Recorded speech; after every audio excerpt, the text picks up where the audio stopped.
ისეთი ცოდვილი რომ ვარო, ღმერთი ჩემთვის მოკვდა. მე როგორ შემილია შენთან თავი აღვიმაღლო. როგორ შემილია მე შენ ზემოდან შემოგხედო.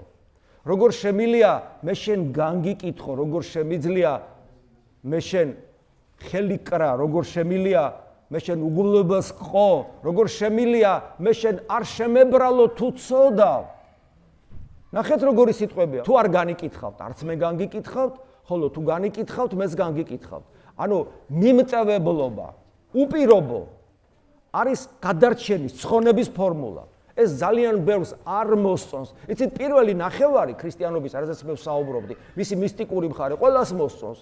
მაგარია ღმერთი ჩემთვის მომკვდარა, ვარა მაგარია. ღვთისმსახურებას მიყვარს, ბოლო-ბოლო ადამიანი ეჩვევა, თუ რომ გაირინდოთ და სრულად ჩააღმავდეთ ღვთისმსახურებას, ნახავთ მის დიდებულებას. ზიარებას მადლი რეალურად მოაქვს და ეს გახარებს.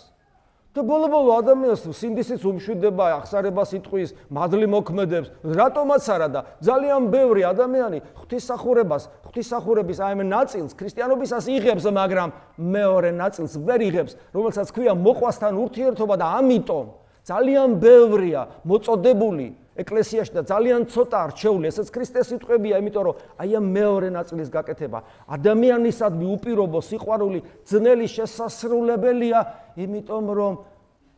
იმიტომ რომ მთელი პირველი ნაწილი აღმოჩნდა სპექტაკლი ჩემთვის. ფარისევლობა თუ მეორეთი არ დასტურდება. გახსოვთ უფალი როგორ ამბობს, ორი დიდი მცნება, ღვთის სიყვარული მთელი არსებით და მსგავსი ამისა მოყვასის სიყვარული.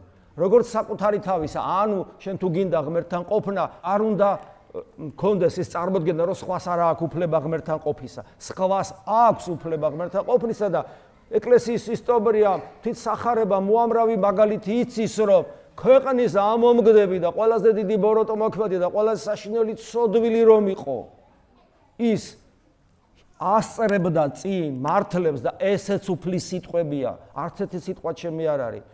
ცოდვილი და ყველაზე საშინელი უზნეო ადამიანები წინა გიძღოდნენ თქვენ მართლებო სასუფეველში, ისინი თქვენზე წინ შედიანო, ეუბნება მაშინდელ ფარისევლებს, რომლებსაც თავი მართლები ეგონათ, იმიტომ რომ ისინი ადამიანური საზომით, სახელმწიფოებრივი საზომით, ეროვნულ პატრიოტული საზომით, ნები რელიგიური საზომით, ქველმოქმედების საზომით, ზნეობრივი საზომით იყვნენ მართლაც მართლები.